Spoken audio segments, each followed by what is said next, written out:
बच्चों, let's read the question.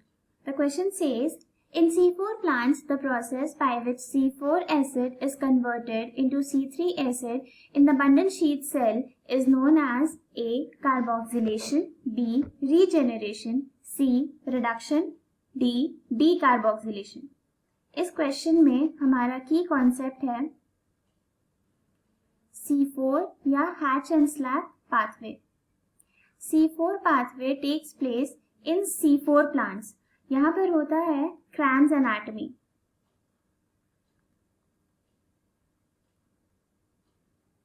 Kranz anatomy का मतलब है कि यहाँ पर दो सेल्स इन्वॉल्व होते हैं इस पाथवे में. सबसे पहले mesophyll cell,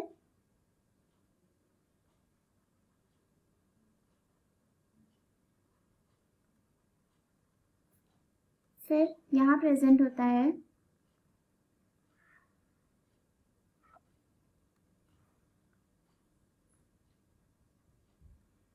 bundle sheath cell. Bundle sheath cells की कुछ कैरेक्टरिस्टिक्स हैं, जैसे कि इनमें large number of chloroplast present होता है, इंटरसेलुलर स्पेसेस काफ़ी कम होते हैं, उसके साथ साथ ये जो इनकी जो वॉल्स होती हैं वो बहुत थिक होती हैं और थिक होने की वजह से ये गैसेस के लिए इम्परवियस होती हैं.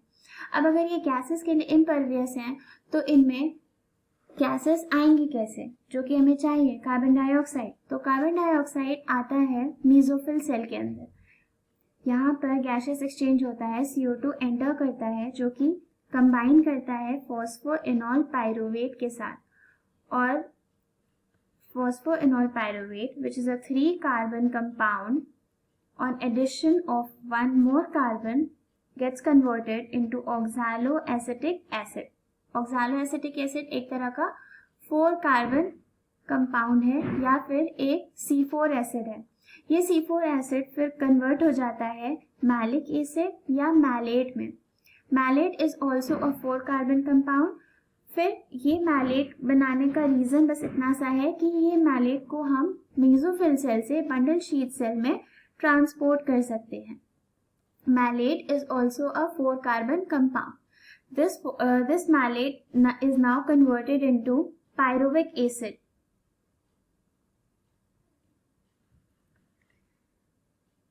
What is important here is that pyruvic acid एक 3 कार्बन कंपाउंड है या फिर ये एक C3 एसिड है. इस pyruvic एसिड से हम फॉस्फोइनॉल पायरुवेट को रीजेनरेट कर लेते हैं.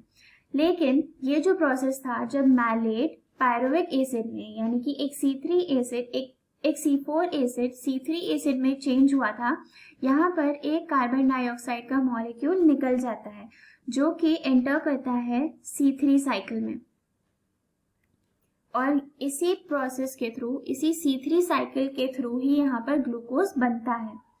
Now coming back to the question was कि C4 एसिड से जब C3 एसिड बनता है तो उस प्रोसेस को क्या कहते हैं.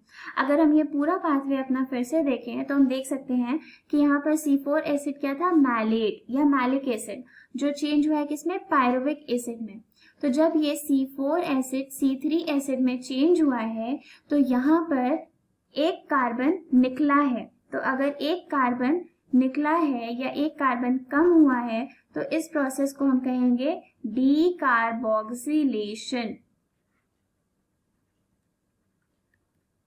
Coming to the options. Option क्या है, पहला ऑप्शन है कार्बोक्सिलेशन. कार्बोक्सिलेशन का मतलब होता है एक कार्बन का एडिशन.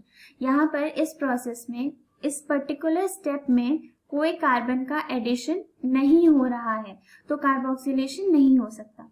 रीजेनरेशन इस प्रोसेस को कहेंगे जब पायरुविक एसिड से PEP बन रहा है.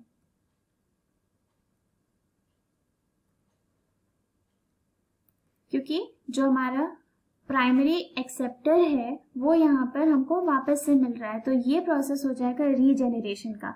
रिडक्शन होता है C3 साइकिल में.